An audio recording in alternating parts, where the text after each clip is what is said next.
میرے حضور نے 3 چیزیں قسم کر کے کہی. حضرت ابو کبشہ الانماری رضی اللہ تعالیٰ عنہ سے مروی ہے. میرے حضور نے ارشاد فرمایا اگر کوئی شخص کسی کو معاف کر دیتا ہے تو اس کی عزت کم نہیں ہوگی، میں محمد اللہ کی قسم اٹھاتا ہوں.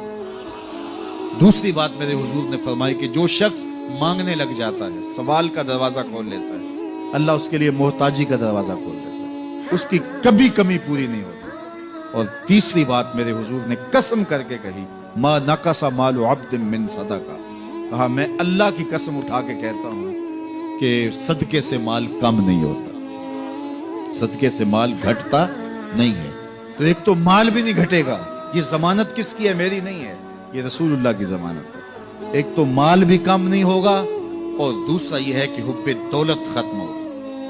حب دولت تلف می سازت زکات. یہ ماہ سیام آ رہا ہے تو زکات سے حب دولت کو کم کیجئے، بلکہ صدقات دیجئے، نفلی صدقات کیجئے، غرباء کی مدد کیجئے، مساکین کی مدد کیجئے، اپنے غریب محتاج رشتہ داروں پہ غور کیجئے، ان کی مدد کیجئے. اپنی ہمسائیگی میں دیکھیے، پردے سے مدد کیجئے، ان کی عزت نفس بھی مجروح نہ ہو. یہ جو نمائش لگا کے 10 اخباروں میں چھپوا کے لوگوں کی مدد کرتے ہیں، اس سے گریز کیجئے. کبھی سوچیں کہ اگر آج کسی کی بیٹی لائن میں کھڑی ہے تو کل اگر یہ مرحلہ میری بیٹی کے لیے آ جائے تو پھر میرا مزاج کیا ہوگا. تو عزت نفس کا خیال رکھیے، لوگوں کی غربت کا تماشا نہ اڑائیے، اور لوگوں کی جو ہے وہ محتاجی کو اپنی تسکین کا ذریعہ نہ بنائیے. یہ تو اللہ نے تمہیں دیا اور انہیں نہیں دیا، اور وہ آزمائش کی گھڑی میں کھڑے ہیں، تم ان کے ساتھ کھڑے ہو جاؤ. تو لوگوں کی مدد کیجئے، دکھیوں کے کام آئیے، مساجد کی جو ہے وہ تعمیر کیجئے، مدارس دینیہ کے ساتھ وابستہ رہیے، اور لوگوں کی فلاح کے لیے، بہتری کے لیے کام کیجئے. اللہ نے آپ کو دیا ہے، یہ مال یہاں رہ جانا ہے. میرے حضور نے فرمایا ابن آدم کہتا ہے میرا مال میرا مال. اس کا مال وہ ہے جو اس نے کھایا یا پہنا اور پرانا کر دیا یا آگے بھیج دیا، باقی اس کا نہیں ہے، وہ وارثوں کا ہے. مرتے ہی ورثہ بن جائے گا، مرتے ہی ترکہ بن جائے گا.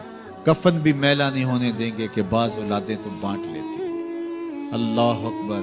وہ گھر جو ان کے لیے بنایا تھا، ایک رات بھی تجھے اس گھر میں رکھنے کے لیے تیار نہیں ہے. آج تیرا نام چھن گیا.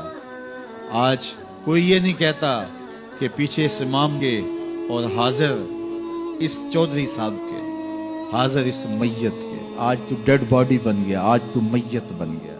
آج خان صاحب، ملک صاحب، چودھری صاحب، پیر صاحب، مفتی صاحب، تیرے سارے ٹائٹل چھین لیے گئے.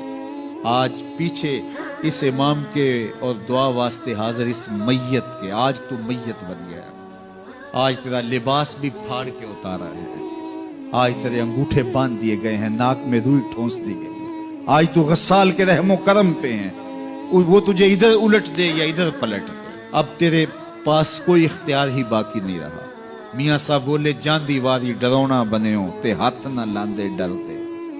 آج اولاد بھی دور ہے، پوتے اور پوتیاں بھی ڈرتی ہیں. جاندی واری ڈرونا بنے ہو تے ہاتھ نہ لاندے ڈر دے. جنہ لئی تو پاپ کمائے اج کتھے نہیں تیرے کر دے.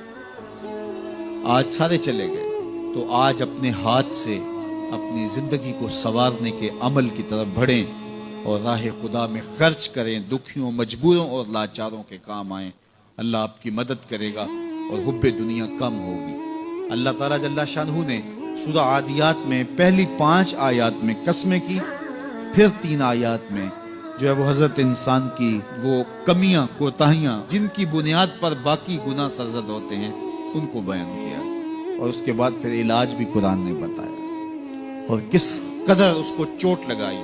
افلا یعلم اذا بعثر ما فی القبور وحصل ما فی الصدور ان ربهم بهم یومئذ لخبیر.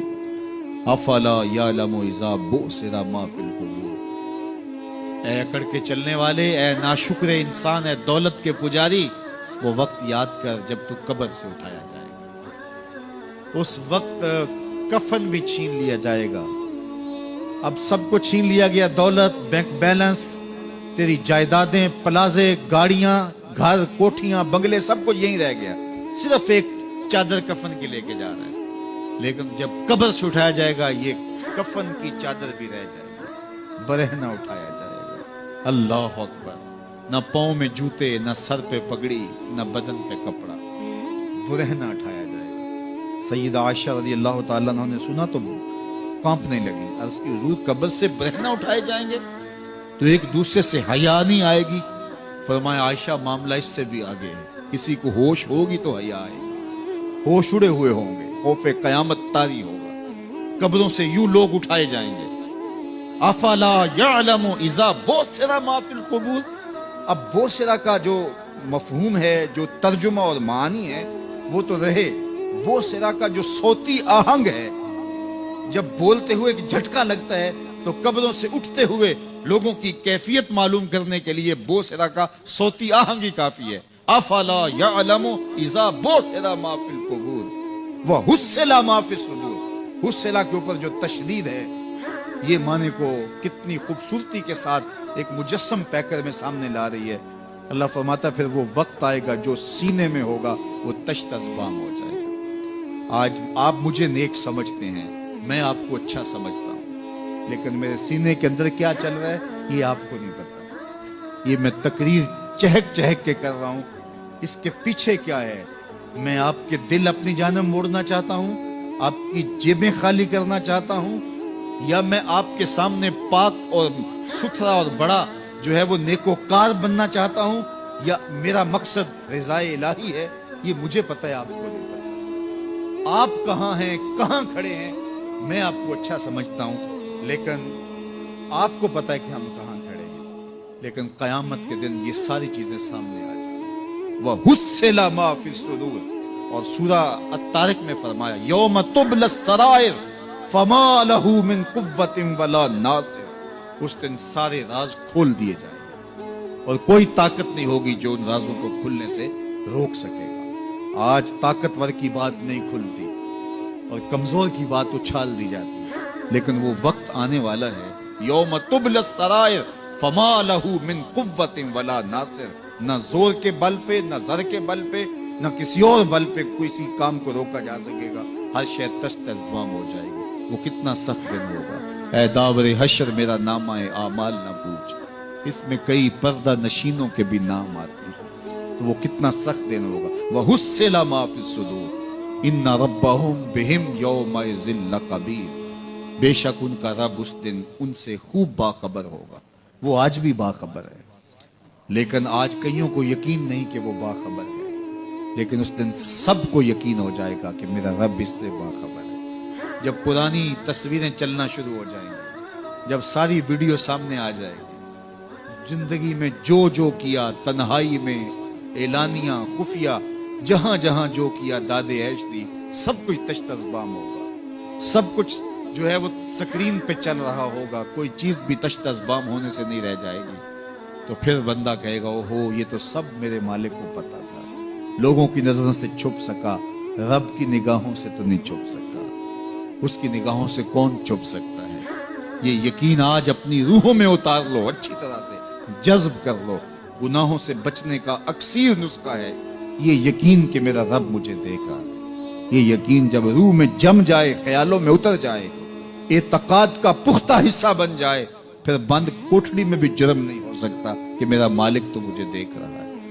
آپ دیکھتے نہیں کہ جب ساتوں دروازے بند کر کے بت کے اوپر موٹا کپڑا ڈال کے زلیخا بولی ہے تلک یوسف اب تو آ جاؤ نا، اب تو کوئی نہیں دیکھ رہا، قال معاذ اللہ، تو جناب یوسف نے کہا میں اللہ کی پناہ میں آتا ہوں۔ اللہ اکبر، تو دروازے بند کر کے لوگوں کی نظروں سے چھپ گئی ہے، اور بے نور آنکھیں رکھنے والے اس پتھر کے بت سے بھی حیا کرتی ہے اور اس پہ بھی پردہ ڈال لیا ہے۔ جب تو اس جھوٹے خدا سے حیا کرتی ہے، میں سچے خدا سے حیا کیوں نہ کروں جو ساتویں کوٹھڑی میں بھی دیکھتا ہے۔ اتنی روشنیاں برسی کہ گناہ کا تصور بھی محال ہو، تو یہ یقین کہ میرا اللہ مجھے دیکھ رہا ہے، یہ انسان کی زندگی میں نظم پیدا کرتا ہے۔ آنے والا موسم ماہ سیام رمضان المبارک، یہ ہماری زندگی کے اندر یہ نور داخل کرتا ہے کہ میرا اللہ دیکھ رہا ہے۔ کڑکتی دھوپ، برستی گرمی، زباں کانٹا، ہونٹ خشک، گلا خشک، دروازہ مکفل، ٹھنڈا پانی دستیاب، لیکن ایک گھونٹ بھی حلق سے نیچے نہیں اتارتے کہ میرا اللہ دیکھ رہا ہے۔ وضو کرتے بھی احتیاط کرتے ہیں کہ میرا اللہ مجھے دیکھ رہا ہے۔ کرتے ہیں کہ نہیں کرتے؟ یہ نور ملتا ہے کہ نہیں ملتا؟ اس کو پھر جذب کر لینا چاہیے تاکہ یہ زندگی میں چھا جائے، کیونکہ جو رمضان میں دیکھتا ہے وہ غیر رمضان میں بھی دیکھتا ہے۔ اور پھر پانی نہیں پیتے کہ اللہ دیکھ رہا ہے، کھانا نہیں کھاتے اللہ دیکھ رہا ہے، لیکن جب آنکھ بھٹکتی ہے تو اس وقت اللہ نہیں دیکھتا، جب خیال بہکتا ہے تو اس وقت اللہ نہیں دیکھتا، رشوت میز کے اوپر سے لے رہے ہوں یا نیچے سے لے رہے ہوں تب نہیں اللہ دیکھ رہا ہوتا، اللہ صرف کھانے اور پینے کو دیکھ رہا ہوتا ہے۔ یہ جو ایک نور آیا ہے اس کو جذب کر لیں، پوری زندگی میں پھیلا لیں۔ تو اسی لیے رمضان تقوی بانٹتا ہے، روزہ تقوی بانٹتا ہے، زندگی میں نور اور روشنیاں بھر دیتا ہے۔